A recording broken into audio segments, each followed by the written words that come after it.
Ինչ է անհրաժեշտ Հայաստանին։ Ինչ։ Ժպիտ, Արժանապատիվ կենսաթոշակ։ Անվտանգություն։ Մեզ անհրաժեշտ է առողջ սնունդ։ շատ լավ ֆուտբոլ ու լավ կինո։ Կենսունակ տնտեսություն։ Միջազգային գործընկերներ։ Որակյալ կրթություն։ Բարեկիրթ քաղաքացիներ։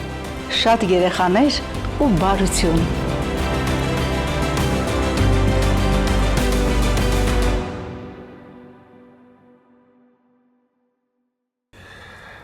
Ցանկացած տղամարդու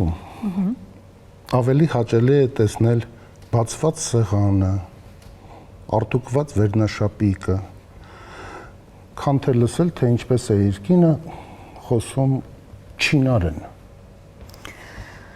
Այդ նույն թեմայի շրջանակներում մեկ անհայտ իմաստուն ասել է ես չգիտեի ինչ է երջանկությունը մինչ ամուսնանալը։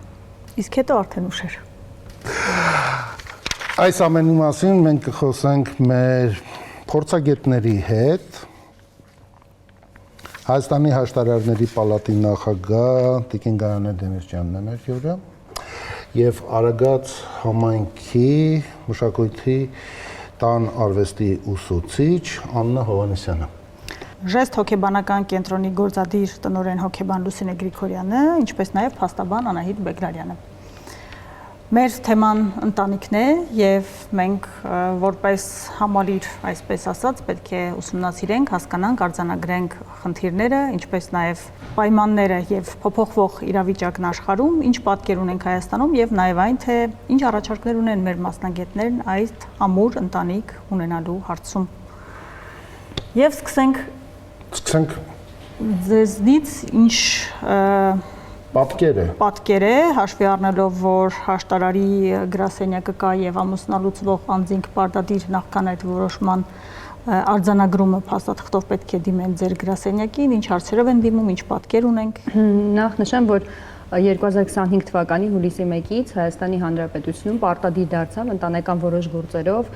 հաշտարարությունը, ինչ ասել է հաշտարարություն, այսինքն նախքան դատարան դիմելը կողմերը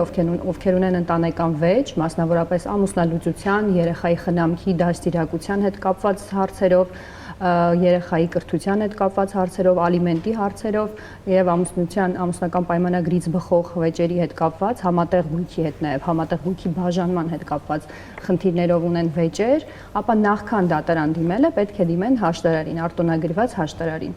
Նշեմ, որ այս պահին Հայաստանի Հանրապետությունում կա գործող 125 արտոնագրված հաշտարար եւ հուլիսի 1-ից սկսված այդ նշածս տեսակի վեճերը մակագրվում են հաշտարարներին։ Ունենք հետեւյալ պատկերը, 6 ամսվա կես տարվա կտրվածքով մոտ 700 գործ է մակագրվել տարատեսակ բնույթի, ամուսնալուծություն, երեխայի դաստիարակության խնամքի բնակության վայրի որոշման հարցերով, ալիմենտի հարցերով, բայց ուրախություն մեզ այդ 700 մոտ 700 գործից 25%-ը ավարտվել է հաշտության համաձայնությամբ։ Հա, հաշտարարը դա հաշտության մասին է։ Բայց ասեմ հաշտարարը, այո, հաշտության մասին է, բայց ոչ թե միավորում է ընտանիքները, այլ փորձում է օգնել, որպեսզի կողմերի այդ սրված, լարված հարաբերությունները վերականգնվեն եւ կողմերը երկխոսեն, բանակցեն, համատեղ ջանքերով գտնեն իրենց վեճի լուծումը եւ դա հաշտության տեքստին հանձնեն, հա, այսպես ավելի պարզ մատչելի լեզվով ասած։ Բայց նաեւ ունեցել ենք դեպքեր, մոտ մի 10 դեպք երևի, որ կողմերը որոշել են, որ հաշտվում են եւ շարունակում են համատեղ կյանքը իրենց։ Երբ տեսան, որ ձեռ չի տալիս, իրականում երևի այդ խոսելու ընթացքում հաշտարը որովհետեւ օգնում է, որ իրենք բանակցեն, հա, հաշտարը կիրառում է նաեւ հոգեբանական որոշակի հնարքներ եւ հմտություններ, եւ այդ ընթացքում իրենք բանակցել էին այն լարվածությունը, որը ունեցել էին, որ որոշում էին կայացրել, որ վերջ այլևս ամուսնալուծվում ենք, այդ քայլից իրենք հետ էին կանգնել եւ հրաժարվել էին, այսպես ասած, իրենց վեճից։ Միանգամից փաստաբանական խորհրդատվության անցնենք։ Ես վերջերս լսեցի, որ այսուհետ կարող ես դու օնլայն եւ ամուսնանալ եւ ամուսնալուծվել։ Դա ինչ է։ Դա այդ on-line համակարգի միջոցով դիմումը ներկայացնում ես, ճիշտ ասած ես նման փորձ չունեմ, չեմ կիրառել դա, որովհետև ես ինքս չեմ ամուսնալուծում, բայց դա փաստաբանի միջոցով չի արվում կարծում եմ, պարզապես քաղաքացին, եթե ունի էլեկտրոնային ստորագրություն, ես եմ համակարգ մուտքագործում, ինքը հնարավորություն ունի այդ on-line դիմումները մուտքագրել եւ on-line ստանալ այդ ամուսնալուծության on-line վկայական։ Բայց արդեն դատարան, հաշտարար, բան այս։ Այդ վերաբերվում է ԿԿԱԳ-ով ամուսնալուծությանը, որը որ այդ եթե կողմերը երկուստ եք համաձայնություն ունեն։ Այլևս անցել են հաշտարարի գրասենյակը։ Չէ, հաշտարարը անհրաժեշտ չէ այդ դեպքում։ Եթե կողմերը երկուստ եք համաձայն են ամուսնալուծվելուն, ԿԿԱԳ դիմելով կարող են ամուսնալուծվել։ Պարտադիր չէ այստեղ հաշտարարը, պարտադիր է դառնում, համատեղ դիմումով, այո, այսինքն երկուսը համաձայն են, իսկ երկուսը համաձայն են դիմում ներկայացնել ԿԿԱԳ։ Հաշտարարությունը վերաբերվում է այն դեպքերին, երբ որ անձինք որոշում են դատական կարգով, այսինքն վեճ կա։ Եթե վեճ չկա անձանց միջև եւ համատեղ դիմումով հնարավոր է ամուսնալուծվում են, հետո վեճը եթե վերաբերվում է գույքային հարցերին, արդեն նոր դատական կարգով են այդ վեճերը լուծում։ Այս առաջին հատվածը մենք ամուսնալուծության մասին ենք խոսում, ինչպես ամուսնալուծվել, ինչպես ամուսնանալ։ Անդրադառնամ հոգեբանական մասով, քանի որ որպես վերջնակետ մենք էլ անդրադառնում ենք ամուսնալուծություններին, բայց որպես կանոն ամուսնալուծությունը շատ հաճախ խնդրի լուծում չէ, որովհետև զույգը թվում է թե ամուսնալուծվում է, որպեսզի խնդիրները վերանան, բայց հետ ամուսնալուծության փուլում միևնույնը շարունակում են փոխադարձ մրցակցությունը եւ այս դեպքում եթե անդրադառնանք ամուսնության, ապա պետք է ասեմ, որ հոգեբանին դիմելու մշակույթը վերջին տարիներին բավականաչափ փոխվել է։ Եթե նախկինում ավելի շատ կոնֆլիկտային սուր իրավիճակներում կարող էին դիմել, հիմա ներկայումս կարող են դիմել նաեւ այնպիսի որոշումների կայացման պատասխանատու պահերին, երբ անձը ունի կասկածներ, ամուսնանալ թե ոչ, այս դեպքում կարիք ունի անհատական թերապիա անցնելու, ինքն իրեն հասկանալու, ճանաչելու, որովհետև հոգեբանության մեջ ընտանիքը դիտարկվում է ոչ թե մարդկանց խումբ, այլև փոխհամաձայնեցված եւ փոխազդեցության մեջ գտնվող համակարգ, եւ այստեղ ընտանիքի յուրաքանչյուր անդամի վարքը այսպես թե այնպես անդրադառնում է ամբողջ ընտանիքի վրա։ Հետևաբար գրագետ մոտեցումը իրենից պահանջում է նախ անձնային խնդիրների հաղթահարում, սեփական եսի ճանաչում, որպեսզի ընտանեկան միջավայրում ոչ թե եսի ամբիցիաներով գնանք, անհատական ամբիցիաներով առաջնորդվենք, այլև ունենանք թիմային մտածողություն եւ ստեղծենք առողջ փոխհարաբերություններ։ Փոխադարձ մրցակցություն ասացիք, ինչի մասին է խոսքը։ Ամուսնության ընթացքում եւ ամուսնալուծության ընթացքում չլուծված խնդիրները ցավոք կողմերից յուրաքանչյուրը փորձում է մեկը մյուսին պատժել երեխայի միջոցով արդեն։ Այսինքն երեխան, ով բնակություն է հաստատել ծնողներից այս կամ այն կողմի մոտ, սովորաբար հիմնականում գերակշռող մասը մայրերի մոտ, ունենում են արգելքներ մյուս ծնողին տեսնելու։ Եվ այստեղ խնդիրը երեխայի ցանկությունը չէ, որտեղ 99% դեպքերում երեխաների ցանկությունը ծնողին տեսնելն է, բայց մյուս ծնողի կողմից կան մանիպուլյացիաներ, մինչև հուզական շանտաժ, ես չեմ գնում ծնողի մոտ, որտեղ կտեսնեմ մայրիկին կամ հայրիկին տխուր, որովհետև երեխան ունենում է մեղքի զգացում եւ այլն, եւ այստեղ ավելի շատ ծնողական ամբիցիաների խնդիրն է, քան հենց երեխայի խնդիրը։ Իսկ հետագայում հենց այդ նույն երեխան հասարակության անդամ լինելով խնդիր է ունենալու իր սեփական անձնական կյանք կառուցելու հարցում։ Անձնական կյանք կառուցելու թեմայով հայտնի է նաև վիճակագրության, որ վերջին տարիներում Հայաստանում եւ աշխարհում նույնպես մարդիկ խուսափում են ամուսնանալուց։ Որն է պատճառը,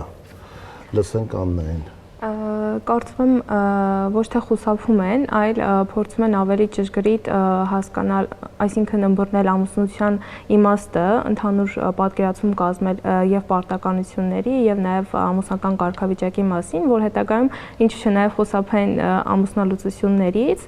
այսինքն փորձում են ամեն դեպքում կատարել գիտակցված ընտրություն ու որ կարողանան հետո իրենց կատարած ընտրության համար ու նաեւ իրենց կազմած ընտանիքի համար լինեն պատասխանատու, կարծում եմ ոչ թե խուսափում են, այլ փորձում են ավելի խելացի մոտեցում ցույց տալ։ Ես ուզում եմ հասկանալ մեր համայնքները իրենք շարունակում են մնալ ավանդական, նահապետական, այս կարգը, այս ծանոթությունը, այս ինչ որ միտեղ հանդիպելը, խոսելը կամ էլ այդպես է պետք, աղջիկը պետք է եւ պիտի ների մի շքերթ։ Այո։ Այդպես է հիմա թե ոչ։ Այդպես է թե ոչ։ Ես կարող եմ իմ համայնքի օրինակով բերել, կարծում եմ մեր համայնքներում մոտավորապես գրեթե 70%-ով պահպանվում է ավանդական մեր ազգային արժեքները, ավանդույթները ամեն դեպքում ինչ-որ չափով պահպանվում են, բայց նաև այսպես ասած նահապետական կարգերը չեն, բայց դեռ կան ընտանիքներ իհարկե, որոնք որ շարժվում են այդ օրենքներով, այսինքն օրինակ ինչ որ աղջկա է ծանոթանալու համար պարտադիր պետք է մոտենան իր եղբորը կամ հորը, նոր արդեն թույլտվություն ստանան աղջկան մոտենալու համար, բայց նաև իհարկե ընտանիքների մեծամասնության մոդել արդեն ընտանիքների մեծամասնությունը արդեն գնում է դեպի զարգացման ու արդեն հաշվի առնվում ոչ միայն ընտանիքի անդամների հոր ու եղբոր կարծիքը, այլ առաջնահերթությունը տրվում է աղջկա կարծիքին ու հետո նոր արդեն ընտանիքի մյուս անդամների։ Իհարկե ես նաև համաձայն եմ կարծիքի հետ, որ առաջնային, եթե ոչ առաջնային, ապա հոր խոսքը նաև եղբոր կարծիքը ինչ որ չափով պետք է որոշիչ լինեն, բայց ամեն դեպքում այնպես չի, որ նահապետական իրոք կարգերն են ու աղջկա կարծիքը ընդհանրապես հաշվի չի առնվում։ Եթե կարելի է հավելում անեմ, այստեղ ռիսկային խնդիրներ կան, որտեղ նմանատիպ կույր ամուսնությունների մեջ մենք այսօր ունենք գուցե չբարձրաձայնված, բայց շատ մարզերում անչափահասների ամուսնություններ, հենց նմանատիպ մոտեցումների արդյունքում, երբ երեխան արդեն դպրոցում սովորելու տարիներին լսում է պարբերաբար, որ պետք է ավարտի ու ամուսնան, այսինքն պատրաստի արդեն կին են ձևավորում, որը չունի ապագայի տեսլական, չունի զարգացման որևէ ծրագիր, որը պետք է ծնողները իրեն տան եւ երեխան դպրոցը դեռ չավարտած արդեն մտնում է ամուսնական կյանք, ինքը երեխա լինելով ունենում է սեփական երեխան եւ հետո մենք խոսում ենք արդեն հետագա սերունդների դաստիարակության եւ այն բոլոր խնդիրների մասին, որոնք առաջանում են։ Եվ արդյոք դա չի նաեւ այն պատճառներից մեկը, եւ երբ մարդը 18 տարեկանում դպրոցից հետո կատարում է իր ընտրությունը եւ 30 տարեկանում երբ դառնում է ձևավորված անհատ որոշումներով իր եւ այլն, այլևս ձեռնտու չի իրեն եւ հաշտ չի այն ընտրության հետ, որը կատարել էր 18 տարեկանում։ Բայց 30-ում կատարվում նոր ընտրություն։ Եվ ամուսնալուծություն։ Կարելի է այդպես վերլուծել։ Գիտեք, իրավիճակները տարբեր են։ Դա անձնական կյանքը այնպիսի նուրբ ոլորտ է, նուրբ բնակավար է, որ միանշանակ եզրակացնել, որ եթե 18-ում ստիպողաբար ամուսնացել է 30 տարեկանում ուզում է ամուսնալուծվի, որովհետև իր ցանկությամբ չի եղել, չի կարելի ասել, որովհետև հնարավոր է իրավիճակ լինի, որ 18-ում ստիպողաբար ամուսնացել է, բայց հետագայում շատ լավ ընտանիքի է վերածվել եւ այդ խնդիրը չի առաջանում, բայց նաև հնարավոր է, որ չի գիտակցել, այսինքն ստեղ ոչ թե ստիպողաբար կամ ոչ ստիպողաբարն է, այլ այնա, որ ամուսնանալուց առաջ ըստ ինձ պիտի մարդիկ հասկանան, գիտակցեն, թե նախ պիտի հասկանան, թե իրենք ինչ են ակնկալում այդ միությունից, ընտանիք ասելով ինչ են հասկանում, որովհետև եթե դա չեն հասկանում եւ ինչ որ բնազդներով դա տեղի ունենում եւ ինչ որ մարդկանց կարծիքը հաշվի առնելով կամ հասարակության կարծիքը նաեւ որ դու հասել ես որոշակի տարիքի արդեն ժամանակն է պիտի ամուսնանաս, բացես թողը բոլոր ժամկետները եւ անձասմա դե լավ ինչ անեմ ես հանդիպեց ես հիմա լավ ամուսնանամ որ հետո թողեն ինձ բոլորը հանգիստ, դա լրիվ ուզում եմ ասեմ տարբեր բաներ է եւ կոնկրետ մարդը պիտի ամուսնանալուց առաջ տղամարդը թե կինը տարբերություն չկա ինքը գիտակցի ինչ է ուզում նախ ինքը իր համար հասկանա ինչ է ակնկալում ինքը ինչ պիտի ստանա այդ հարաբերություններից եւ դրանից հետո նոր արդեն ուսումնասիրի դիմացինին, այսինքն պիտի մարդիկ ունենան ընդհանուր մոտեցում կյանքին, այսինքն նույն տիպի պիտի նայեն հարցերին, որպեսզի հնարավոր լինի, այսինքն այստեղ կարելի է նաեւ ասել, որ ընկերություն պիտի լինի ընտանիքի ամուսնու եւ կնոջ միջեւ, որովհետեւ եթե չլինի այդ ընկերական հարաբերություններ, այսինքն միմյանց հասկանալու փոխմբռնման մթնոլորտը ընտանիքը երկար կյանք չի ունենա։ Իմ պրակտիկ փորձից ես կարող եմ ասել, որ ամուսնալուծությունների հիմնական պատճառը նաև լինում է այդ միմյանց չհասկանալը, այսինքն այն մոտեցումները, որ իրենք սկզբնական շրջանում հաշվի չեն առել, չեն քննարկել դա։ Մեկը մտածել է, որ հետագայում դա կուղվի, այսինքն եթե տղամարդը ասել է, որ գիտես, եթե մենք ամուսնանանք, ես պիտի նաև քեզ դավաճանեմ, այդ պահին կինը չի պատկերացրել դա ինչ է։ Հետագայում արդեն ամուսնության ընթացքում հասկացել է, որ տենց չի լինի։ Ու դա հանգեցրել է, ասենք, ամուսնալուծության թեմային, Մեր Սահմանադրության 16-րդ հոդվածը սահմանում է ընտանիքը, պաշտպանվածությունը, մոր, մանկան, ինչպես նաև վերարտադրողականության մասը, այդ բոլոր բաղադրիչները։ Արդյոք օրենսդրորեն մենք մարդուն, քաղաքացուն տալիս ենք այն դաստիարակությունը, իրավագիտակցությունը, որ այ պետք է մեծանալ այսպես, կրթվել, հետո ընտանիք կազմել եւ այս ընտանիքը կատարել այն ֆունկցիան, ինչը սահմանված է օրենքով, նույն վերարտադրության մասով։ Բավարար է այն, ինչ գրված է թղթի վրա պրակտիկ կիրառելու համար, թե մենք դրան ուշադրություն չենք դարձնում, օրենքով առաջնորդվող ենք, հույզերով առաջնորդվող ենք, ավանդույթներով առաջնորդվող ենք, ինչ ենք անում։ Երևի պետք է կրթական ծրագրերը մի հատ վերանայել, ուսումնասիրել, հասկանալու համար արդյոք պատշաճ ուշադրություն արժանացվել է այդ դասագրքերում, օրինակ ընտանիքի դաստիարակության հետ կապված հարցերին, մոդելի հետ կապված հարցերին, արդյոք կա համապատասխան, չգիտեմ, կարգավորումներ նույն դասագրքերում կան մատուցված նյութեր ընտանիքի վերարտադրողականության, այսինքն կրթությունը, եթե մենք խոսում ենք կրթության մասին, հա, այդ հենց վաղ տարիքից պետք է սկսել այդ կրթությունը։ Այնուհետև արդեն ավելի մեծ տարիքում ընտանիքից բացի կրթության մի մասը նաև դպրոցն է ապահովում եւ հենց կրթական ծրագրերը թե ինչ է ռոպագանդում պետությունը այս հարցերը պետք է ինձ թվում է քննարկել կրթական ծրագրերում իսկ ինչ վերաբերում է օրինակ ամուսնալուծությունների պատճառներին ես նաև մեզ մոտի վիճակագրական որոշակի էլի տվյալներ ներկայացնեմ որ պատկերացրեք որ բավականին մեծ տարիքի ամուսնալուծություններով բավականին շատ գործեր կան հաշտարարներին մակագրված, այսինքն այնպես չի որ երիտասարդ զույգերն են ամուսնալուծվում, այլ նաև բավական տարիքով ստաժ ունեցող ճանապարհ անցած զույգերը ու վերջերս գործերից մեկով այսպիսի խնդրի բախվեցինք, որ ինչն է պատճառը, որ արդեն չափահաս են ձեր երեխաները եւ դուք ցանկանում եք ամուսնալուծվել, պատճառն այն է, որ մենք այդքան ժամանակ դիմացել ենք, որ մեր երեխաներին մեծացնենք, բայց արդեն հոգնել ենք իրարից եւ սա պետք է այս որոշումը վաղուց պետք է կայացնեինք, պարզապես սպասում ենք, որ երեխաները իրենց ճանապարհով գնան եւ նոր մենք էլ մեր ճանապարհով գնանք։ Այսինքն այստեղ ինչ որ, չգիտեմ, հասարակության մեջ այդ ավելի ազատ ապրելու կամ արդեն ինք ամեն մեկը իր համար ապրելու միտում կա, հա, սեփական կյանքով ապրելու միտում։ Սեփական կյանքով, այո։ Եվ այդ սեփականը չեմ կարող գնահատականներ տալ, դա լավ է, թե վատ է, ամեն դեպքում այն առաջվա պատկերացումները, որ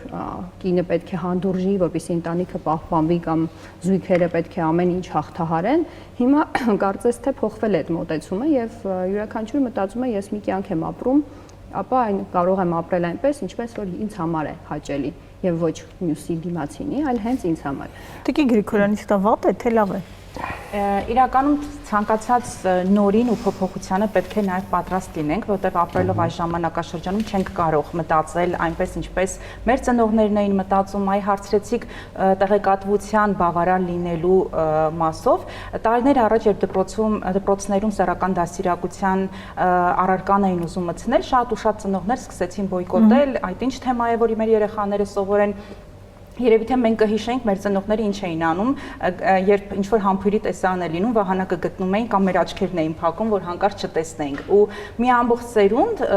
նմանատիպ հարցերի պատասխանները փորձում էր կամ իր ենթադրություններով գտնել կամ ընկերների հետ քննարկելով կամ այս կամ այն տեսանյութերով։ Այսօր էլ, եթե տեղեկատվության ինչ-որ մի մաս երեխայի համար դեռահասության տարիքում մասնավորապես բաց է մնում, դա հղի է նրանով, որ այդ տեղեկատվությունը այսպես թե այնպես լրացվելու է ինչ-որ մի կերպ։ Եվ լրացման ու ազատությունը օգտագործելու այդ ճանապարհը կարող է շատ ավելի վտանգավոր լինել, քան մեզ է թվում։ Եվ այս դեպքում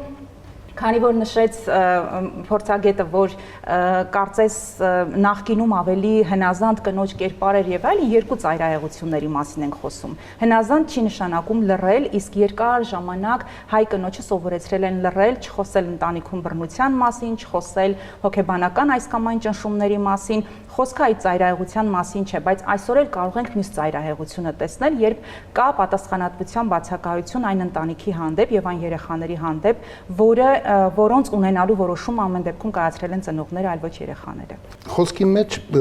հպանցիկ հնչեց գիտակցել ինչի համար է ընտանիքը,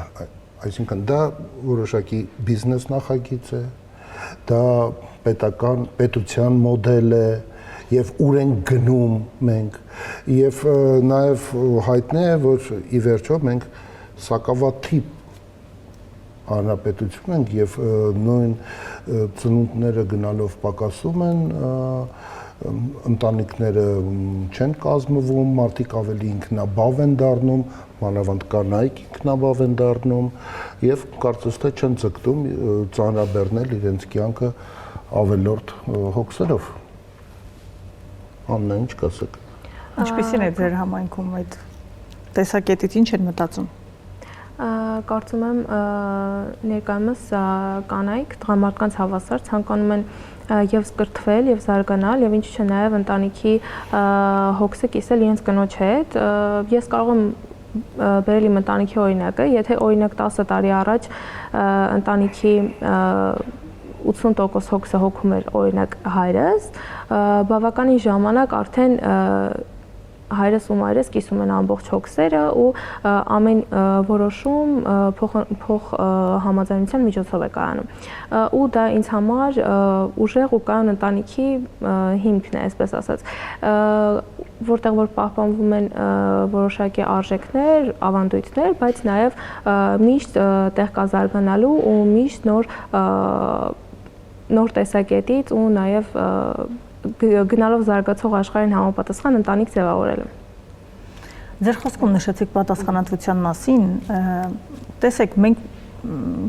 տարատեսակ պատմություններ ենք լսում եւ հրապարակումներ տեսնում առայն, որ այս կամ այն կերպ մեկ խնդիրը կարող է ընտանիքի քայքայման պատճառ դառնալ։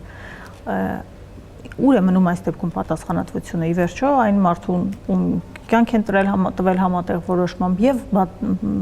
բազմաթիվ այլ պատասխանատվություններ։ Ինչպես անել, որպեսզի այդ պատասխանատվությունը բարձրանա եւ իրավիճակային ինչ որ ընթացակարգեր կամ միջադեպեր չդառնան ճակատագրական ընտանիքների համար։ Որպեսզի մենք պատասխանատվությունը չդիտարկենք հենց որպես ծնողի պատասխանատվությամբ, այդ ծնողը նախ եղել է երեխա, այսինքն արժե համակարգում շատ կարևոր է, որպեսզի մենք ոչ թե խնդրից հետո դիտարկենք, թե որն էր պատճառը, այլ տեսնել, թե մենք մեր երեխայի դաստիարակության մեջ ինչպիսի արժեքներ ենք իր մեջ սերմանում։ Արդյոք սովորեցնում ենք ինքնարժևորել, այսինքն ես ինքս արժեք ունեմ, անկախ նրանից, թե ինչպիսի սխալներ եմ անում։ Արդյոք սովորեցնում ենք պատասխանատվություն առ այն, որ իմ յուրաքանչյուր գործողություն ունի հետևանքներ։ Արդյոք սովորեցնում ենք կյանքում ինքնակարգավորվել, այսինքն հասկանալ սեփական հույզերը, կառավարել այդ հույզերը, եթե ահա այս կարևոր հիմքային գործոնների վրա հենց փոքր տարիքից երեխայի ձևավորման մեծ ուշադրություն չի դարձվում, 7 տարեկանից հետո, երբ արդեն դեռահասության տարիքում մի շատ կարևոր տարիք բաց թողնված փորձում ենք դա լրացնել, հաճախ շատ ուշ է լինում ուղղակի։ Եվ հետո արդեն այդ չձևավորված արժե համակարգով եւ չձևավորված պատասխանատվությամբ մենք որոշում ենք, որ հենց այդ նույն մարդը պետք է կազմի ընտանիք կամ հենց ինքն է կազմում, որոշում, որ պետք է կազմի, եւ ինչն է այստեղ շատ ավելի ցավալի, որ շատ հաճախ մենք մտածում ենք, որ ամուսնությունը պետք է լինի, որ շատ խնդիրներ լուծի։ Շատ հաճախ կախվածությունների խնդիրների դեպքում, վարքային դրսևորումների դեպքում խոսակցական մակարդակում կարող ենք լսել ամուսնանակ անցնի, այսինքն ամուսնությունը կարծես դառնում է միջոց ինչ-որ բան հաղթահարելու։ Ոչ, ամուսնությունը կարող է ավելի խորացնել նմանատիպ խնդիրները, որովհետև ամուսնությունը պետք է լինի ամուր ոտքերի վրա կանգնած մարդու որոշում։ Այստեղ շատ կարևոր է, թե մենք որքանով ենք հենց տարիքային զարգացման մեջ մեծացնում մարդ, ով ամուր կանգնած է իր ոտքերի վրա։ Եթե ամուր կանգնած է, ուրեմն եւ ընտանիքը ճիշտ կկառուցի, եւ հետագայում առաջացած ձեր նշած մեկ կամ մեկից ավելի խնդիրները կունենան կառուցողական լուծումներ, այլ ոչ թե կքայքայեն ընտանիքը։ Պետության մասով մի բան էլ ավելացնեմ, էլի։ Ամեն դեպքում ընտանիք ստեղծելու նպաստելու համար պետությունը պարզապես պետք է լավ սոցիալական ծրագրեր նախատեսի եւ ֆինանսապես, այսինքն թույլ տա, որ տնտեսությունը զարգանա, նպաստի այդ ծրագրերը անի, որպեսզի անձինք ունենան բավարար ֆինանսական միջոցներ ունենան հենք, որպեսզի կարողանան ընտանիք կազմեն, բայց ինչ վերաբերվում է պետության միջամտությանը, պաշտպանությանը ընտանիքին, դա կարող է օրենքների տեսակետից, օրինակ մենք ունենք ընտանիքում բռնության դեմ օրենք, որը որ կարգավորում է բռնության ենթարկված ընտանիքում անձանց պաշտպանության հարցերը եւ բավականին լավ այդ օրենքը վերջերս աշխատում է եւ այսինքն պետությունը կարող է միջամտել այն դեպքում, երբ որ խախտվում է իրավունքը,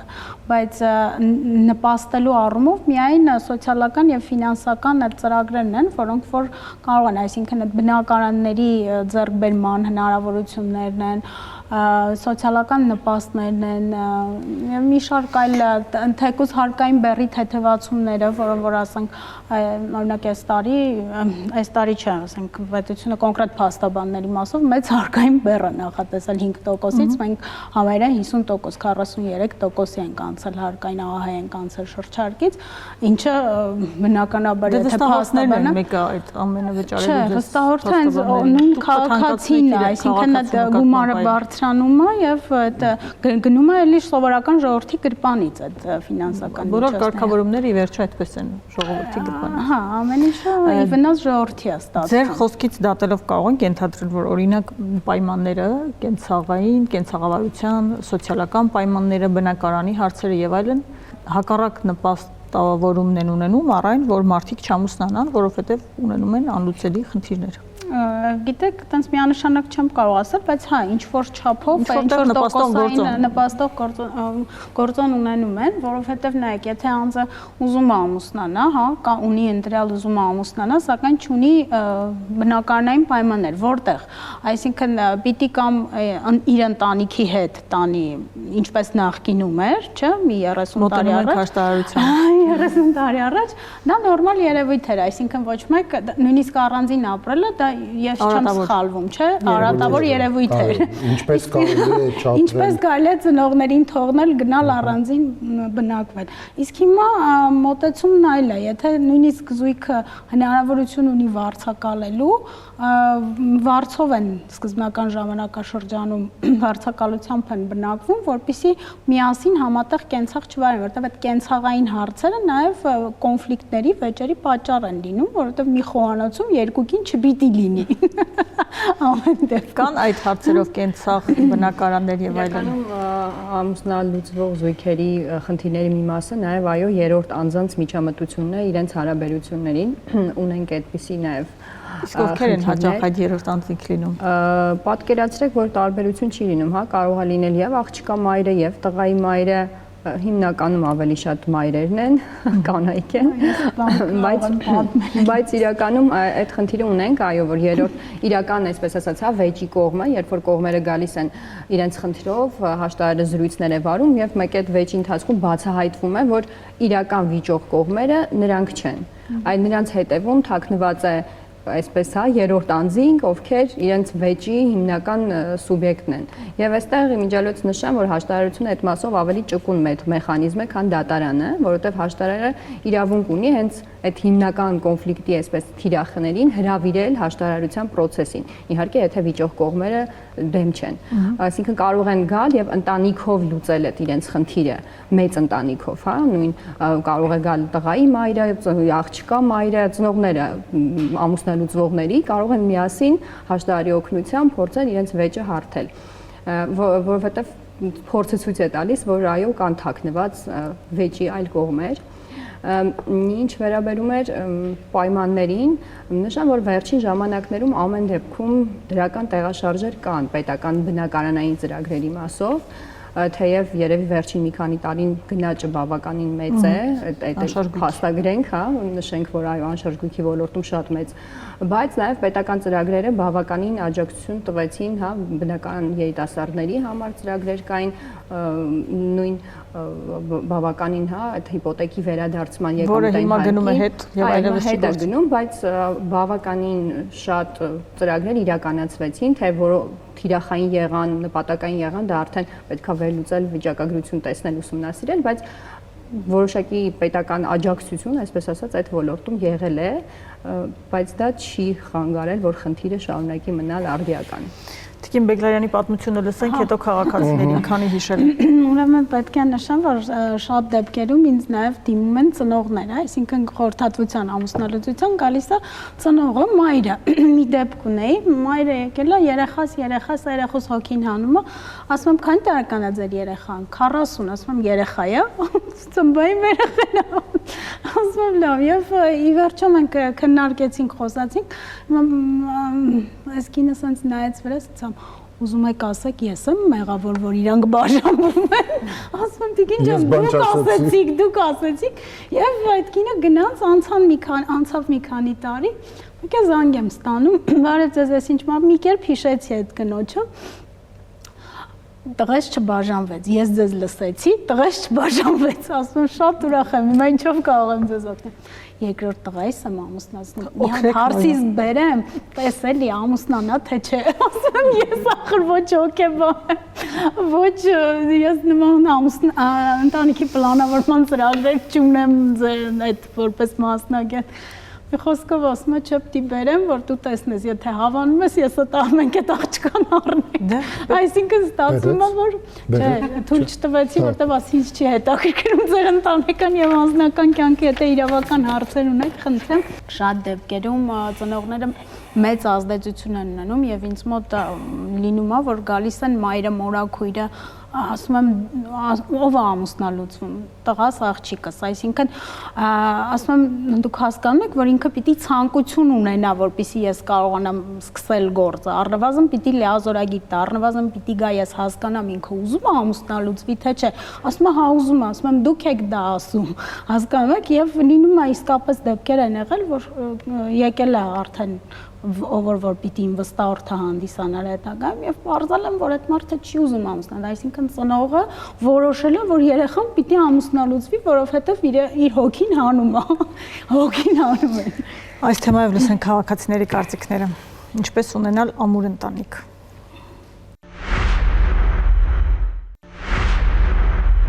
Ինչ է պետք ամուր ընտանիք ունենալու համար։ Սերը կարևոր է, իհարկե փոխադարձ հարգանքը եւ երևի ընդհանուր տեսլականը, որ միասին հասկանան ուր են գնում, ես տենց եմ պատկերացնում։ Սեր, միասնություն եւ համաձայնություն։ Ես չունեմ։ Ամենաառաջինը սերա պետք ամուր ընտանիք ունենալու համար։ Փոխադարձ հարգանք, փոխընդհանուր համաձայնության գալ,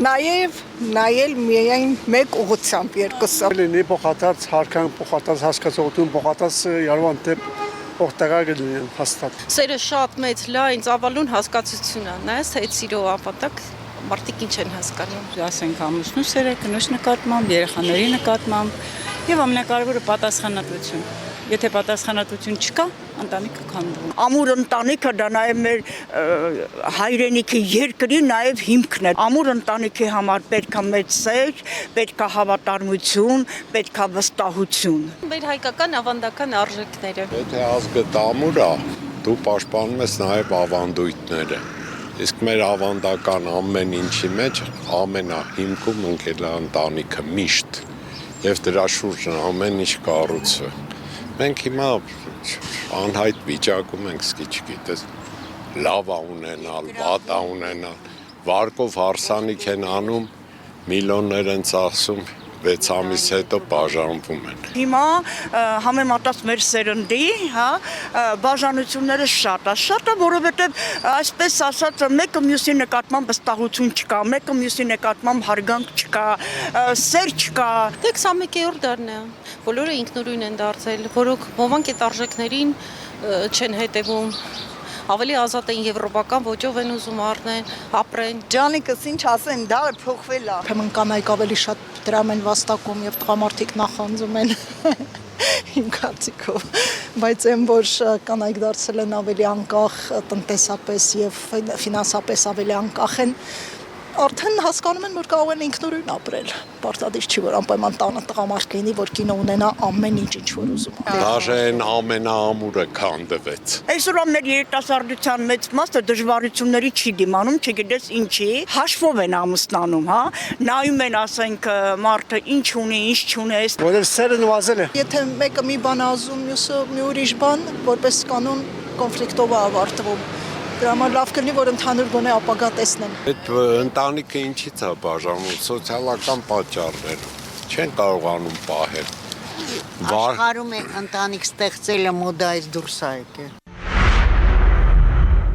Նորաձև չէ ընտանիքը, բարձվում է։ Բարձվում է։ Բայց նշվեց նաև, որ դա երկրի հիմքն է եւ ունենալ տեսլական։ Եվ եթե երկրի հիմքն է, ինչպես ցանկացած երկիր, պետք է մտածի ունենա եւ ամեն ինչ անի, որ լինեն այդ ամուր ընտանիքները, չէ՞ որ դա է իր հարկատուն, կերակրողը, իր դեմքը, ինչ անել այս պահին խոսում ենք։ Ըստ ձեզ, առաջարկություններ, ինչ է պետք օրենսդրորեն հիմնավորել եւ ներկայացնել, որպեսզի ստեղծվեն ամուր ընտանիքներ։ Կարծում եմ ամուր ընտանիքի հիմքը առանձին ձևավորվող, առանձին արժեքներով ձևավորող ընտանիքն է ու ձեզ հետ համաձայն եմ, այնտեղ նշեցիք, որ պետությունը ինչ-որ չափով կարող է նաև թեկուզ տան հարցով ինչ-որ չափով ֆինանսական աջակցություն ցուցաբերել այդպիսի ծրագրերով ուղղորդել Առաջին գլխավոր բանը ասեք, օրինակ կոնկրետ։ Ինչ է պետք ամուր ընտանիք ունենալու համար առաջին բանը որ գալիս է ձեր մտքին։ Գիտակցված ընտրություն կատարել։ Վերացենք ինչ որ արժեքների, հա, չգիտեմ, 10 միլիոն։ Ֆինանսական միջոցներ։ Կոնկրետ ֆինանսական միջոցների այսինքն դա ինչ է, դա ներդրում է, ասում են սա տալիս ենք, բայց դուք էլ պարտավոր եք, չգիտեմ ինչ։ Ըստ ձեզ։ Բայց այդ ինչքան է շատ վտանգավոր հարց է։ Դա անձնական կյանքի։ Ես կարող եմ ասել օրինակ ինձ տան հետ կապված հարցերում, որովհետև եթե տան հետ կապված հարցերում աջակցություն ցուցաբերի պետությունը նոր ձևավորվող ընտանիքներին, կարծում եմ, որ արդեն հետագա հարցերով իրենք կարող են զբաղվել ու իրենց ընտանիքը ձևավորել։ Ամենագլխավոր առաջնային հարցերից մեկը դա է։ Բնակարանային հարցեր, սոցիալական այդպես փաթեթ։ Ես հասկանում եմ, բայց ուզում եմ շատ կոնկրետ տեսնենք։ Բնակարանը տվեցին, ընտանիքը կազմեց, 10 տարի հետո բաժանվեցին, բնակարանը վաճառեցին։ Ինչ այդտեղից ինչ մնաց։ Դեռ արդեն իրենց ընտանիքը պետքա ձևավորեն։ Պետությունից ուղղակի ստանում են իհարկե ինչ որ աջակցություն, բայց արդեն թե ընտանիքը ինչպես կզարգանա, ինչպես իրենք իրենց ներսում։ Եթե չլինի բնակարան, կոնֆլիկտները կլինեն շատ։ Եւ դա հետաձգի ամուսնությունը քան 10 տարի կամ չի կայանա։ Կամ չեն ամուսնանում, որտեղ բնակարան չկա։ Կայանա ամուսնությունը, բայց հնարավոր է, ինչպես նշեցիք, արդեն մեկ ընտանիքում ապրեն ու դա արդեն ինչ որ չափով կնպաստի ամուսնալուծություններին։ Երբ որ երկու կարծիքի փոխան մի քանի տարբեր կարծիքներ կլինեն, ձեր համայնքի օրինակով բերենք, որպեսզի պատկերացում կազմենք նաև համայնքների մասին։ Որքանով է ընդունված, որ նորաստեղծ ընտանիքը պետք է առանձին ապրի։ Կարող եմ ասել, որ մեծամասամբ ընդունված է ու հիմնականում այդպես է լինում է։ Իսկ գյուղում են առանձնանում ապրում բնակարան ձեռքբերում, թե ուզում ասել, որ հիմնականում առանձնանում են, բայց ապրում են Երևանում, որովհետև հիմնականում իհարկե ունենք ծրագրեր, որ երիտասարդ ընտանիքներն ինչ որ չափով օգնություն, թեկուզ հենց եկամտի հետ վերադարձի միջոցով ինչ որ չափով աջակցություն տրամադրվում է, բայց Երևանի տարածքում ու մարզերում չունենք ինչ որ ծրագրեր, որ կարողանան այդ երիտասարդ ընտանիքները իրենց կեցությունը մարզերում ապահովեն։ Հա, օրինակ, եթե ունենենք ինչ որ ծրագրեր հենց մարզերում այդ ընտանիքը, որ ձևավորվել է հենց մարզում էլ բնակություն հաստատի, ունենա բավարար միջոցներ, կարծում եմ, որ ընտանիքները կձևավորեն, ինչի՞ նաև մարզերում են հենց բնակությունը կհաստատեն ու շեշտը չի դրվի միայն Երևանի վրա, այլ մարզերը եւս ինչ որ չափով կփորձեն արդեն հատկապես որ մենք խնդիր ունենք, որտեղ մարզերից մայրաքաղաք արտագաղթը շատ է, պետք են աշխատատեղեր, պետք են բնակարանային պայմաններ, զբաղվածության հարց լուծել եւ այլն։ Ձեր առաջարկը ո՞րն է, Տիկին Գրիգորյան։ Նախ թույլ տվեք չհամաձայնել այն մտքի հետ, որ ընտանիք կազմելը ակտուալ չէ, կարծում եմ միշտ է ակտուալ եւ ընտրության հարցը իհարկե հիմա մարդու պահանջը հենց ինքն իրենից շատ ավելի մեծ է եւ հետեւաբար նաեւ զուգընկերոջից եւ ընտանիքից դրանով պայմանավորված մի քիչ զգուշավորությունը ու գերպատասխանատվությունը մեծացել է, բայց Ես չէի կապի ֆինանսական աջակցության հետ, որովհետև ինձ համար ընտանիքը դա պայման չէ եւ ինչ որ բանի դիմաց չէ։ Ընտանիքը կազմելը երկու գիտակից մարդկանց որոշումն է։ Եթե պետության մակարդակով նայենք, ես կասեի պարզապես ապահովության զգացում բոլոր առումներով, եւ հոգեբանական առումով, եւ ֆինանսական առումով, որտեղ մնացած բոլոր միջոցները զույգը համատեղ կարող է ստեղծել, եթե ունի այն միտքը, որ ապրում է ապահով երկրում։ Շարունակում ենք։ Իմ կարծիքով պետության, եթե պետության տեսակետից ենք նայում, հա ինչ անի, ինչպես աջակցի, որպեսզի հետագայում էլ այդ ընտանիքը, այսինքն պետք է դա անեն, միայն պետությունը չէ, ինչպես ինչ անել առաջարկներ ընդհանրապես։ Ինչ անել, հա, եթե պետության տեսակետից պետությունը իմ կարծիքով պիտի ավանդական արժեքների ռոպագանդա տանի, որովհետև ըստ էության իմ կարծիքն է, որ մեր ավանդույթները եւ մեր ավանդական հայկական ընտանիքը դա բավական գրավիչ մոդել է եւ որը որ պահպանելու համար Այսինքն մրցունակ է այն այսօր։ Մրցունակ ասելով, եթե դիտարկենք, որ մինչև կյանքի վերջ երկու հոգի իրար հետ ապրում են, դա Եվրոպայում էլ կա այդ մոդելը։ Այսինքն այո, մրցունակ է, ինչու ոչ։ Ինչի՞ չդիտարկենք, որ մրցունակ է այդ։ Այսինքն ես դա իմ կարծիքն է, կարող են իմ հետ շատերը չհամաձայնվել, ազատ պետք է դնել ոչ թե երկու հոգի միասին ապրում են, այլ ինչպես են ապրում, որակապես ճիշտ եւ առողջ հարաբերությունների վրա։ Ավանդական արժեքները դա չի նշանակում, որ, չգիտեմ, ինչ-որ բռնություն, ես դա ի նկատի չունեմ, ես ի նկատի ունեմ նորմալ մարդկային փոխհարաբերությունները, ավանդական արժեքները նա ի նկատի ունեմ, որ ընտանիքը երկար տարիներ համատեղ վարում է տնտեսություն, մեծացնում է երեխաներ, ամուսնացնում է, թոռներ է ունենում, այդ մոդելը ի նկատի ունեմ, ի նկատի չունեմ այն բացասական բաները, որոնք որ այդ ընտանիքում լինում են եւ դա ավանդույթ չի, դրանք բացասական կողմերն են, եթե դուք դա ի նկատի ունեք, կներեք։ Չէ, գիտեք, ես գիտեմ բազմաթիվ զույգեր, որոնք 4-ից ավելի երեխա են ունեցել, 10-ից ավելի թոռներ կան, բայց իրենք այսօր միասին միայնակ են եւ այդ նույն երիտասարդները իրենց կողքին չեն, որովհետեւ նրանք չեն գտել այն տեսլականը, որ պետք է շարունակեն եւ մնան։ Ուստի մենք թուլանում ենք, չէ՞, այդ նույն ընտանիքն էլ կա, բայց մյուս կողմից կարծես թե չկա։ Եվ այստեղ գալիս է նաեւ էլի ձեր դաշտում ենք կարծեք թե հետեւյալ հիմնավորումը, երբ ասում են ամուսնացեք, ընտանիք, երեխաներ ունեցեք, որ միայնակ չմնաք, բերվում է այն վառ օրինակը, որ այս մարդն ուներ օրինակ 40 թոռ, 10 երեխա եւ հիմա միայնակ է։ Դե այդ հարցերում գիտեք ոչ մեկ երաշխավորված չի, դրանք կյանքի երաշխավորված չի, բայց ինչ որ որոշում կայացնելու ժամանակ դառնում է մեկ այլ անձի համար հենարան կամ գաղափար։ Ես այդ պարագայում եմ գտնում եմ ուրեմն այդ ծնողը սխալ է դաստիարակել իր երեխային, որ ինքը մնացել է մենակ, այսինքն եթե դու նորմալ կարողանաս դաստիարակես, երբեք իմ պատկերացմամբ, օրինակ ես չեմ պատկերացնում, որ ես երեխա ունենամ, մեծացնեմ ու ինքը ինձ թողնի եւ ես մնամ միայնակ, այդ բացարձակ չեմ պատկերացնում, ոնց կարող է տենց բան լինի։ Այսինքն իմ մեղավորությունն է լինելու, եթե լինի, իմ սխալն է լինելու, ինչ որ մի բան նենց չեմ արել ես տենց եմ կարծում։ Այո, գուցե կատեգորիկ է հնչում, բայց շատ հաճախ ծերությունը պատասխանն է այն տարիների, որը ապրել ենք եւ որի արդյունքում մենք մեծացրել ենք այնպիսի այս կամ այն արժեհամակարգով երեխաներ եւ շատ հաճախ երբ արդեն հետ ենք նայում եւ ունենում ենք մեղադրանքներ, ափսոսանքներ, շատ կարեւոր է որպեսզի ինքներս մեզ հարց տանք, արդյոք սա կանխատեսելի էր թե ոչ, որովհետեւ արդյոք օրինակ երեխային սովորեցրել ենք, որ եթե մեկ կոնֆետ է, ապա դա պետք է կիսել եւ բաժանել ընտանիքի բոլոր անդամներին, թե նա իրենն է։ Բայց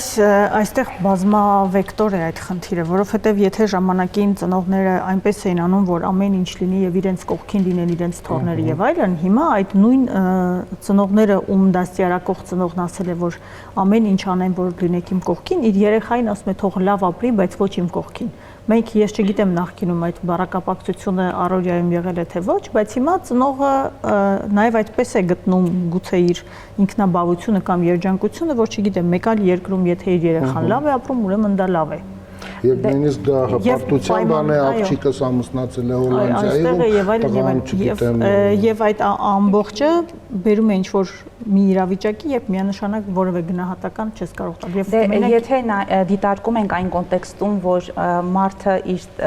կյանքի վերջին տարիներին մենակ է եւ դա խղճահարություն է առաջացնում, դա այլ բան է, բայց եթե դա նաեւ անձի ինտրուսիոնն է եւ նա հպարտությամբ է խոսում եւ ոչ թե հարևանների մոտ փորձում է արդարանալ կամ ինչ որ բաներ գտնել, թե ինչպես արդարացնի երեխայի իր կողքին չլինելը, դա արդեն բարդույթ է դառնում իր համար։ Եթե մենք երեխային բաց ենք թողել, որովհետեւ նա պիտի գնա, պիտի զարգանա, ուրեմն մենք պետք է երջանիկ լինենք։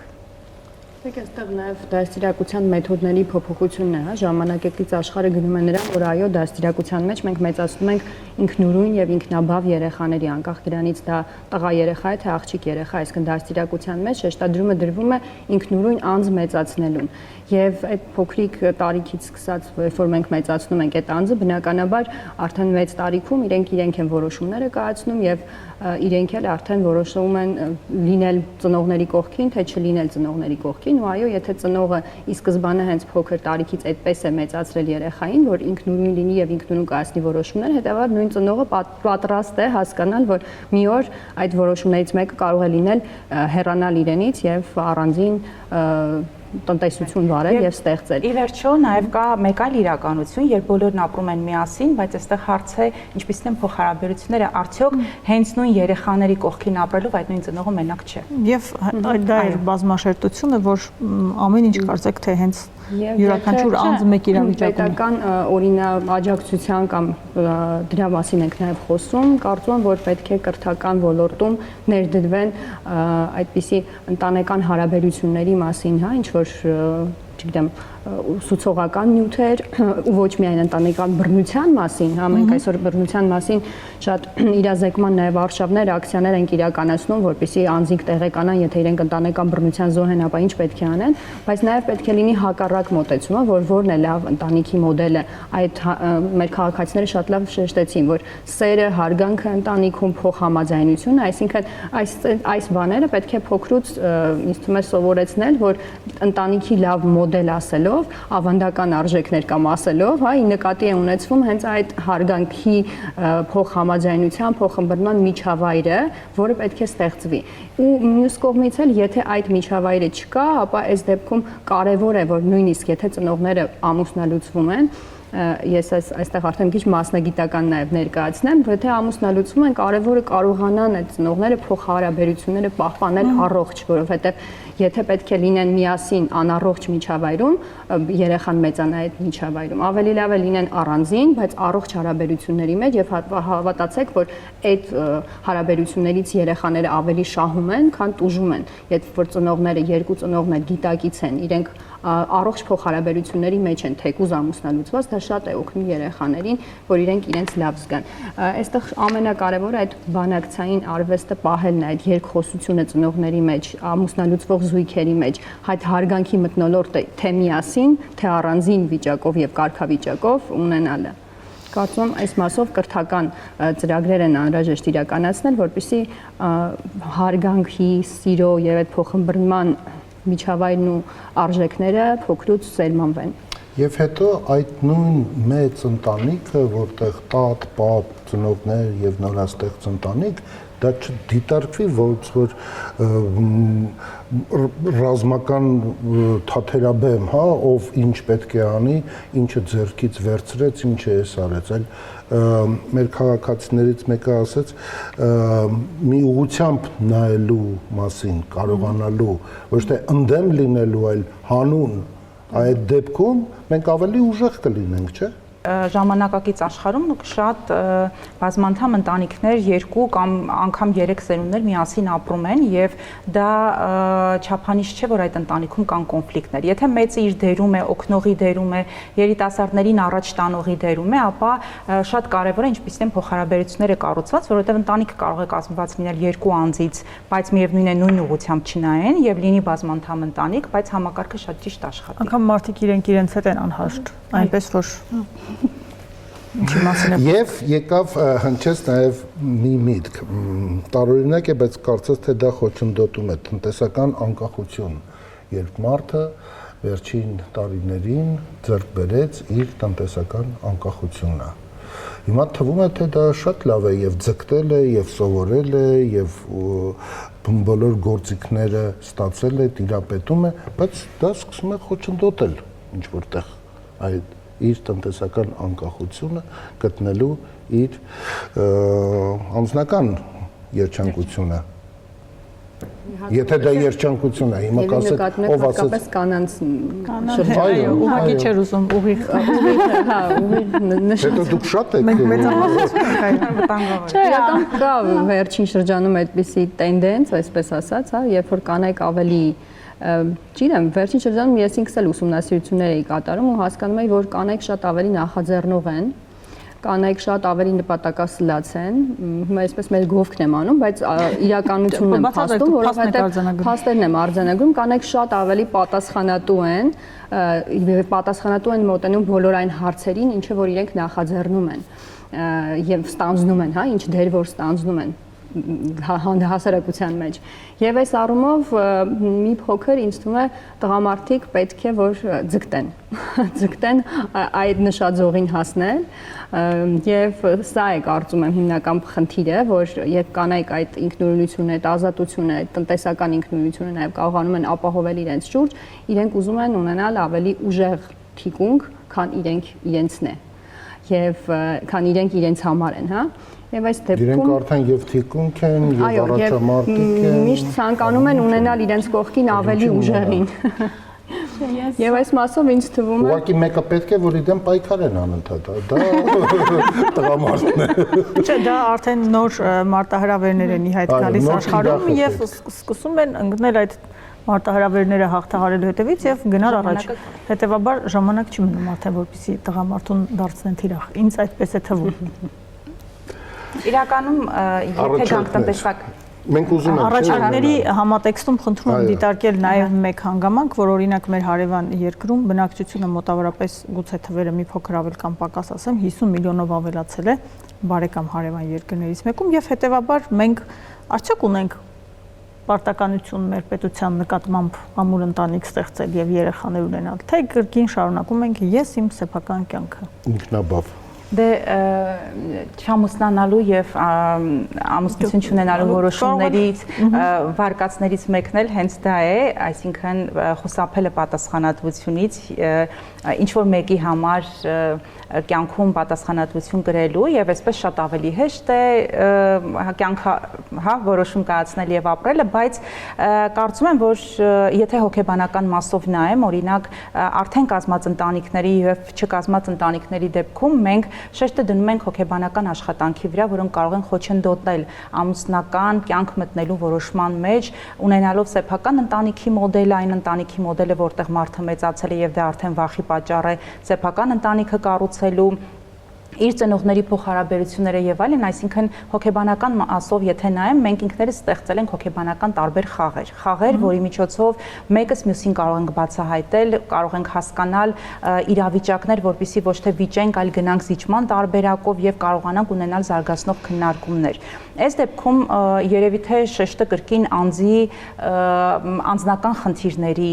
հաղթահարման ուղղությամբ է, որովհետեւ այո, պատասխանատվությունը բնականաբար կա, բայց եթե ինչ-որ մի բան դառնում է ուղղակի պարտադրանք եւ դա բերում է ամուսնության, դա հղի է հետագա խնդիրների։ Եթե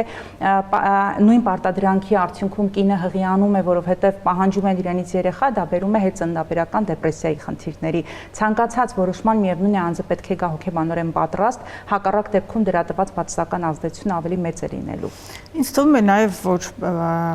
մի փոքր մենք դուք ձեր մասնագիտությունն է որևէ ձև ես չեմ կարող գնահատական տալ, բայց ձեր պատմածին զուգահեռ այդ դժվարությունները, անձը, դեպրեսիան եւ այլն ես հիշեցի բոլոր այն պատմությունները, որոնք վերաբերում են հերոսացին մայրերին, որոնք 44-օրյա պատերազմի ընթացքում նույն այլ ցավոք նաեւ այլ պատերազմի ընթացքում կորցրել են 1 երեխա, 2 երեխա եւ կրկին ունենում են երեխա։ Հիմա մենք դնում ենք երբ համեմատության մեջ եմ դնում, որպեսզի ճիշտ պատկերացում կազմեմ,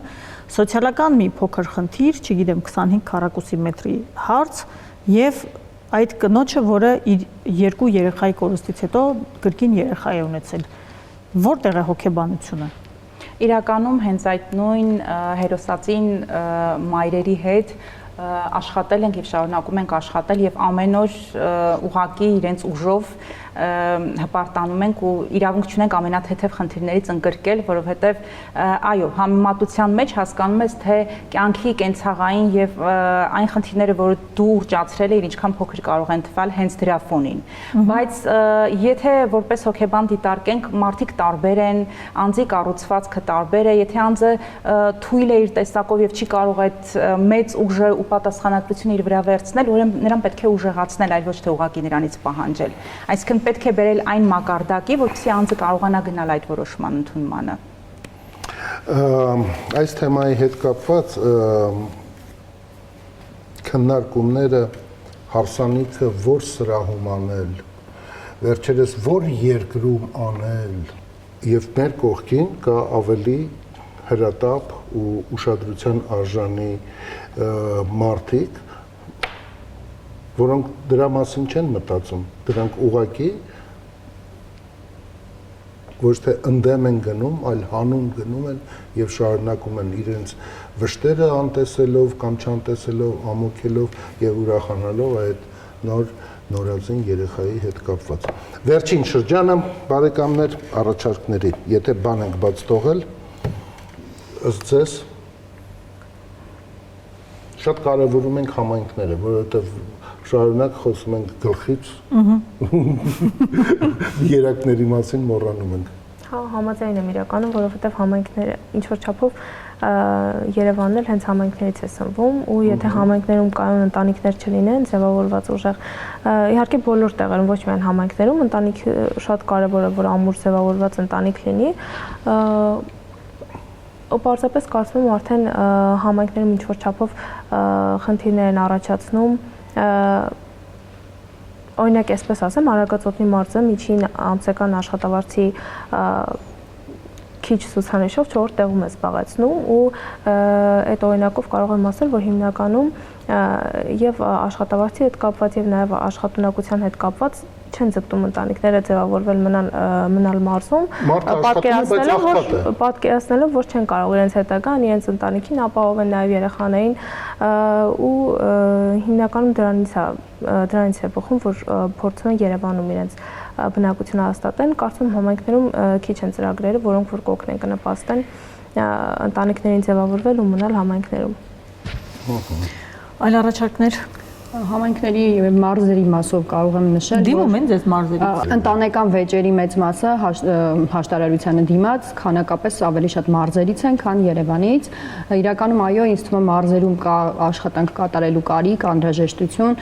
թե տարբեր ծրագրերի իրականացման, թե կրթական, թե իրազեկման արշավների, տեղեկատվական բնույթի, այսինքն մարզի բնակչությունը, որպեսզի տեղեկացված լինի, հա, մի փոքր կտրվածություն կա Երևանից, Երևանը արագ տեմպերով առաջ է գնում այդ թվում օրենսդրական փոփոխությունների, իսկ մարզերը կարծես այդ մասով հետ են մնում եւ այս մասով կա ինձ թվում է հենց պետական միջամտության անհրաժեշտություն, որ նույն այդ օրենսդրական փոփոխությունները եւ այլն մարզերում իրազեկվեն, տեղեկացվեն, քաղաքացիները իմանան, որ ինչպիսի նոր փոփոխություններ կամ պետությունը ինչ քաղաքականություն է որդեգրել։ Եվ թիրախային լինի։ Եվ թիրախային լինի, այո։ Ուղղակի այն։ Եկեք փորձենք ամփոփենք։ Այո, իմի բերել մարզային աջակցություն,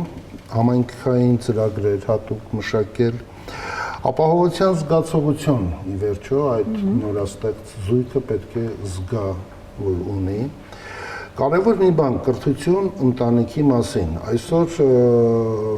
3 տարեկանից երեխաներին բոլոր տեսակի խմբակներով, լեզուներով, չգիտեմ ինչերով տանում են, ման են տալիս, սովորեցնում են, ժամանակ են ծախսում, բայց ինչպես ընտանիք կազմել, այդպես էլ այդ մարդիկ չեն իմանում կամ տենց զգացմունքներով են միայն առաջնորդվում։ Փոխհամաձայնության միջավայր կարևոր թեմա է եւ մեծ ընտանիքի մեջ եւ ընդհանրապես կա ավանդական արժեքների քարոզություն առաջարկներից մեկն էր ռոպագանդել այդ արժեքները եւ նաեւ մնացած հարցերը վերաբերում էին սոցիալական հարցերին եւ նաեւ պատասխանատվության զգացում ունենալուն քաղաքացիների կողմից, էս էլ քաղաքացիների բաժինն է։ Այո։ Լսենք արհեստական բանականությունը։ Հայաստանում ընտանիքի ամրությունն ու բազմազավակությունը միշտ եղել են հասարակության հիմնասյուները,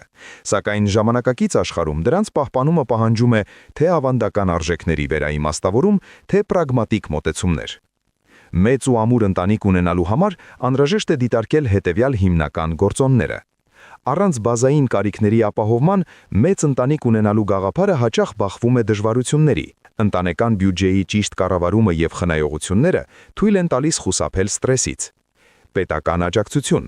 օգտվել Հայաստանում գործող ծրագրերից, երեխայի ծննդյան միանվագ նպաստներ, հիպոթեկի մարման աջակցություն բազմազավակների համար եւ այլն։ Ամրությունը սկսվում է ամուսինների միջև որակյալ հաղորդակցությունից։ Ժամանակակից հայկական ընտանիքում կարևոր է, որ թե կինը, թե տղամարդը կիսեն կենցաղային եւ դաստիարակչական հոգսերը։ Սա կանխում է զուգընկերներից մեկի հուզական այրումը։ Կոնֆլիկտների կառավարում, կարողանալ լսել եւ հարգել դիմացինի կարծիքը առանց ավելորդ էմոցիաների եւ վիրավորանքների։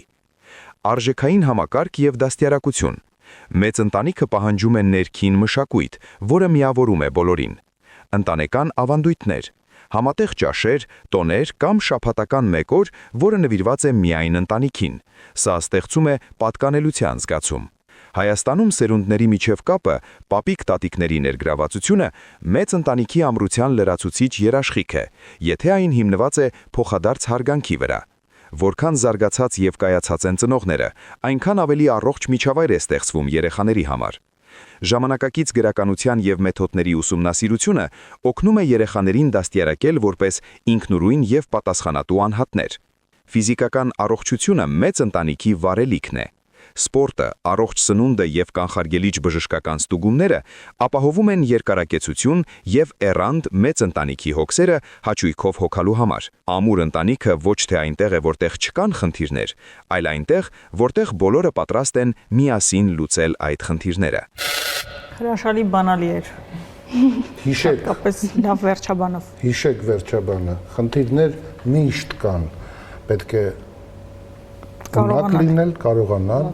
համատեղ լուծել այդ խնդիրները։ Մի խոսքով կրկին հանգեցինք այն եզրակացության, որ միասնությունը շատ կարևոր է եւ ընտանիքում եւ պետության ներսում։ Ինչ է անհրաժեշտ Հայաստանին։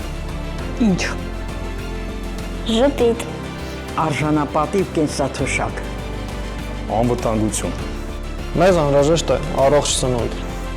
Շատ լավ ֆուտբոլ ու լավ կինո։ Կենսունակ տնտեսություն։ Միջազգային գործընկերներ։ Որակյալ կրթություն։ Բարեկիրթ քաղաքացիներ։ Շատ երեխաներ ու բարություն։